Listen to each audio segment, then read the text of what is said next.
Hi friends, మరొక ఇన్ఫర్మేషన్తో మీ ముందుకు రావడం జరిగింది. నిన్న జరిగిన మహారాష్ట్ర కార్పొరేషన్ ఎన్నికల్లో మరి బీజేపీతో కూటమి, మహాయుతి కూటమి మరి విజయదుందుబి మోగించింది. అలాగే రాష్ట్ర వ్యాప్తంగా దాదాపు 29 కార్పొరేషన్ల ఎన్నికలు జరిగితే దాదాపు 25 కార్పొరేషన్లు మరి ఏకపక్షంగా గెలుచుకుంది. అలాగే అక్కడ ఏదైతే మరి ముంబైలో దాదాపు 229 స్థానాలు గాను దాదాపు మరి 120 దగ్గర స్థానాలు, అంటే యాక్చువల్లీ దానికి మ్యాజిక్ ఫిగర్ 114 రావాలి.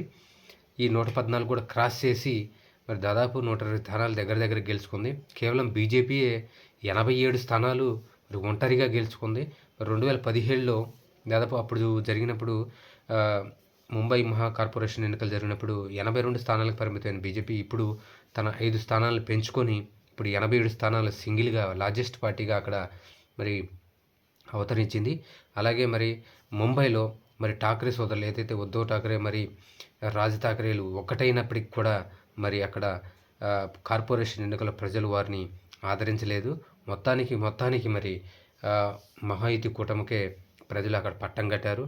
అలాగే ఫడ్నవీస్ అధికారానికి అలాగే మద్దతు తెలిపినట్లు ఉందని మరి బీజేపీ వర్గాలు అక్కడ వెల్లడించాయి. అలాగే రాష్ట్ర వ్యాప్తంగా కాకుండా దేశవ్యాప్తంగా కూడా బీజేపీ మరి కార్యకర్తలు సంబరాలు చేశారు. అలాగే మరి మోదీ గారు కూడా అభివృద్ధికి ఓటేశారని, రాబోయే రోజుల్లో ఏ ఎన్నిక జరిగినా ఇలాగే ఉంటుందని, దీన్ని మరి స్పష్టంగా ఏదైతే ప్రజలు మ్యాండేటరీ ఇచ్చారో దీన్ని స్ఫూర్తిగా తీసుకొని రాబోయే 5 మరి రాష్ట్రాల ఎలక్షన్లో కూడా ఖచ్చితంగా ప్రభుత్వాలను ఏర్పాటు చేయడానికి చిత్తశుద్ధితో కృషి చేస్తామని మోదీ గారు ప్రకటించారు.